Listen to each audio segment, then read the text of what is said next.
Alright. Hello everyone, my name is Drew Lopez and I'd like to talk about I want to talk about my favorite things in life.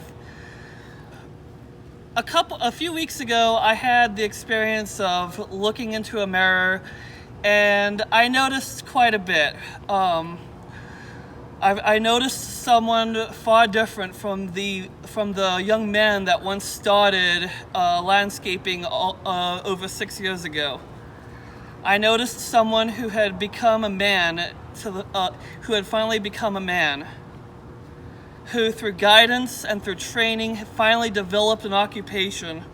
I also noticed that I was starting to put on some gray hairs, and I can tell you honestly that I am proud of each and every one of them because they represent a journey that I've been on for the last 6 years, nay, all my life. Today I want to talk about a part of that journey, a part that is very special to me, that means so much to me. I want to talk about how I got a job, how I dealt with my own resistance, and how I grew as a person, how I became truly sufficient on my own with the aid of an incredible workplace and a mother I love dearly. First of all, before we get started, thank you so much for listening. So my journey began, I need to back up a bit because a lot of what I'm talking about is my favorite things in life, and my favorite thing in life is a good story. This is what my life is about. For the last few years, I have spent a considerable amount of time studying stories and learning how mythologies are built. I have been studying mythologies all over the world, and in my journeys, I came across a man who was we've only been alive together for like 2 months of my lifetime. He died in March of 1987. His name is Joseph Campbell, and he was an incredible man who studied how stories were formed and how stories were built. And in many ways, he's someone I look up to because so much of what he has said has applied to my own journey here at the Work Training Center. And so today I want to talk about my journey through the Work Training Center. The ideas that I'm throwing out here today follow Joseph Campbell's The Hero's Journey. The Hero's Journey is an algorithmic pattern of events that heroes or the protagonist of a given adventure goes through. And so many times these parallel with all lives. We start off as a lesser developed version of ourselves. We encounter resistance. So often we choose to flee from that resistance. There's a reward in going forward, and at the end of it all, we're a better person for going through it. I can honestly say that I am a better person today than I was than I was yesterday, because of the Work Training Center. Just letting that sink in, I honestly love coming to work here. I honestly love the growth that it's provided. But so much of the hero's journey is going through resistance. We start off as a less developed version of ourselves, and there's a call to adventure. My call started February 20th, 2014, when I was diagnosed with high-functioning autism. And I'll tell you right now, it's not a stigma to me. It is a mark of pride, as far as I'm concerned, not a mark of shame. And I say this to everyone: do not be ashamed of how you were born.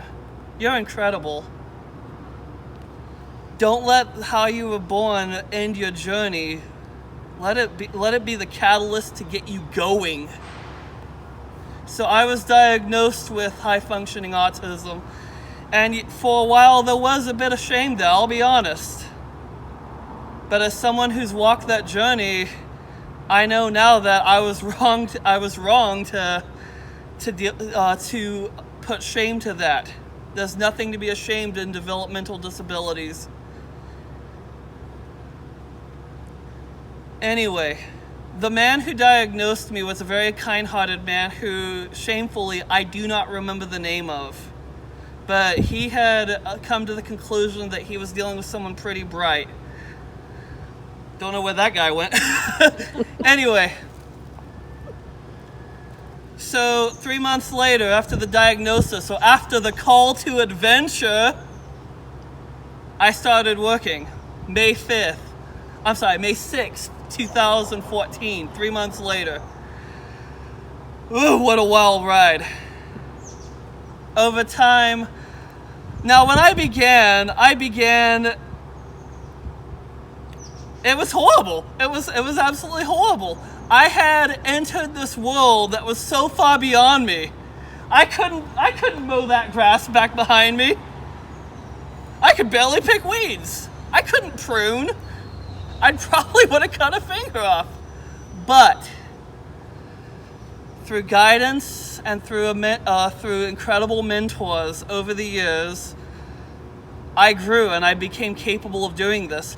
I want to share, the quick beginning of that story, something that's very near and dear to me. And that's how I actually learned how to mow a lawn competently.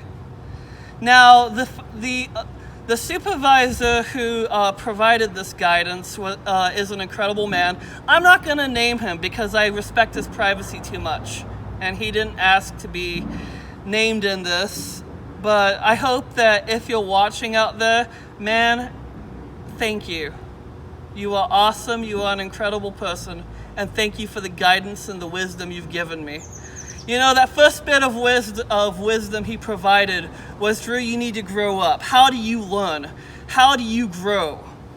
And I realized, I grow by asking questions and setting standards.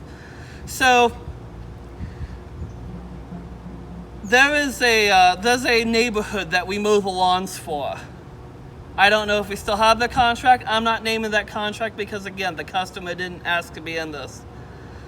But there's a neighborhood, and there's about 4 houses on one side, and there's 3 on another.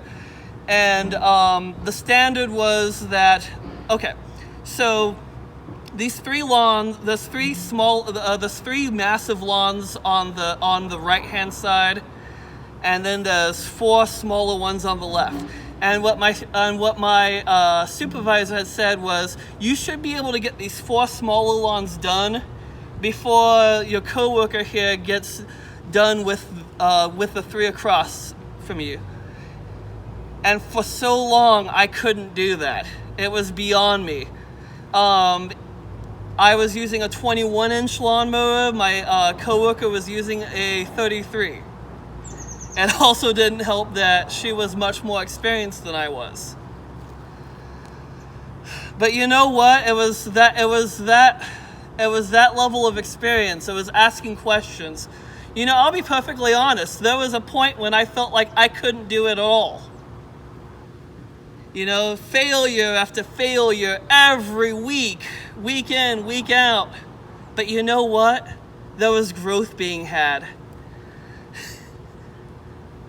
The protagonist was learning. The hero was continuing his journey.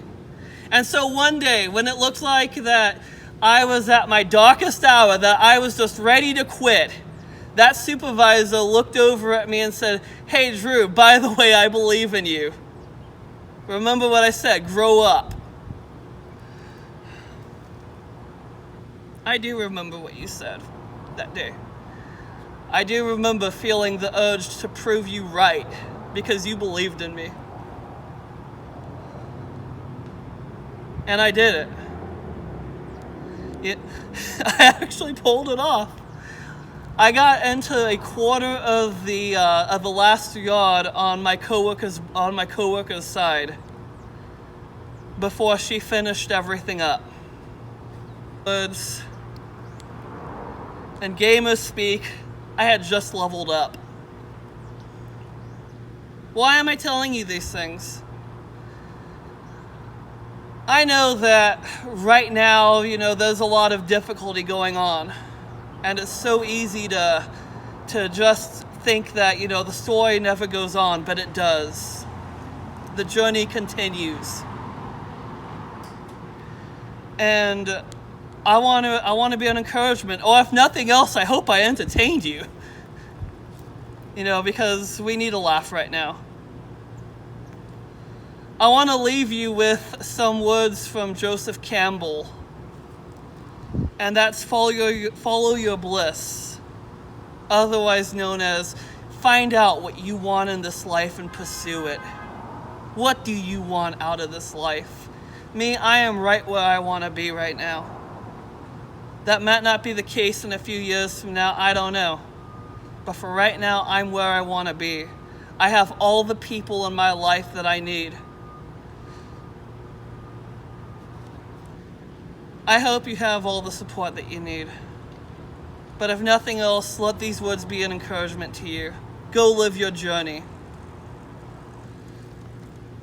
I hope you have a wonderful day and a wonder-filled day. Thank you so much.